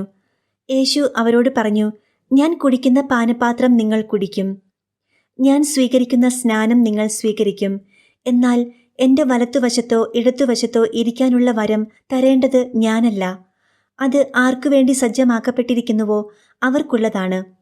ഇതു കേട്ടപ്പോൾ ബാക്കി 10 പേർക്കും യാക്കോബിനോടും യോഹന്നാനോടും അമർഷം തോന്നി. യേശു അവരെ അടുത്തു വിളിച്ചു പറഞ്ഞു, വിജാതീയരുടെ ഭരണകർത്താക്കൾ അവരുടെ മേൽ യജമാനത്വം പുലർത്തുന്നുവെന്നും അവരുടെ പ്രമാണികൾ അവരുടെ മേൽ അധികാരം പ്രയോഗിക്കുന്നുവെന്നും നിങ്ങൾക്കറിയാമല്ലോ. എന്നാൽ നിങ്ങളുടെ ഇടയിൽ അങ്ങനെയാകരുത്. നിങ്ങളിൽ വലിയവനാകാൻ ആഗ്രഹിക്കുന്നവൻ നിങ്ങളുടെ ശുശ്രൂഷകനായിരിക്കണം. നിങ്ങളിൽ ഒന്നാമനാകാൻ ആഗ്രഹിക്കുന്നവൻ എല്ലാവരുടെയും ദാസനുമായിരിക്കണം. മനുഷ്യപുത്രൻ വന്നിരിക്കുന്നത് ശുശ്രൂഷിക്കപ്പെടാനല്ല, ശുശ്രൂഷിക്കാനും സ്വന്തം ജീവൻ അനേകർക്ക് വേണ്ടി മോചനദ്രവ്യമായി നൽകാനുമത്രേ. ബർത്തിമേയോസിന് കാഴ്ച നൽകുന്നു. അവർ ജെറീക്കോയിലെത്തി. അവൻ ശിഷ്യരോടും വലിയ ഒരു ജനാവലിയോടും കൂടെ ജെറീക്കോ വിട്ടു പോരുമ്പോൾ തിമേയോസിന്റെ പുത്രനായ ബർത്തിമേയോസ് എന്ന അന്ധയാചകൻ വഴിയരികിൽ ഇരിപ്പുണ്ടായിരുന്നു. നസറായനായ യേശുവാണ് പോകുന്നതെന്നറിഞ്ഞപ്പോൾ അവൻ ഉച്ചത്തിൽ വിളിച്ചു പറഞ്ഞു, ദാവീദിന്റെ പുത്രനായ യേശുവേ, എന്നിൽ കനിയണമേ. നിശബ്ദനായിരിക്കുവാൻ പറഞ്ഞുകൊണ്ട് പലരും അവനെ ശകാരിച്ചു. എന്നാൽ അവൻ കൂടുതൽ ഉച്ചത്തിൽ വിളിച്ചു പറഞ്ഞു, ദാവീദിന്റെ പുത്ര, എന്നിൽ കനിയണമേ. യേശു പെട്ടെന്ന് നിന്നിട്ട് പറഞ്ഞു, അവനെ വിളിക്കുക. അവർ അന്ധനെ വിളിച്ച് അവനോട് പറഞ്ഞു, ധൈര്യമായിരിക്കൂ, എഴുന്നേൽക്കുക, യേശു നിന്നെ വിളിക്കുന്നു. അവൻ പുറംകുപ്പായം ദൂരെ എറിഞ്ഞ് കുതിച്ചു ചാടി യേശുവിന്റെ അടുത്തെത്തി. യേശു ചോദിച്ചു, ഞാൻ നിനക്ക് വേണ്ടി എന്തു ചെയ്യണമെന്നാണ് നീ ആഗ്രഹിക്കുന്നത്? അന്ധൻ അവനോട് പറഞ്ഞു, ഗുരു, എനിക്കു കാഴ്ച വീണ്ടു കിട്ടണം. യേശു പറഞ്ഞു, നീ പൊയ്ക്കൊള്ളുക, നിന്റെ വിശ്വാസം നിന്നെ രക്ഷിച്ചിരിക്കുന്നു. തൽക്ഷണം അവനു കാഴ്ച ലഭിച്ചു. അവൻ യേശുവിനെ അനുഗമിച്ചു.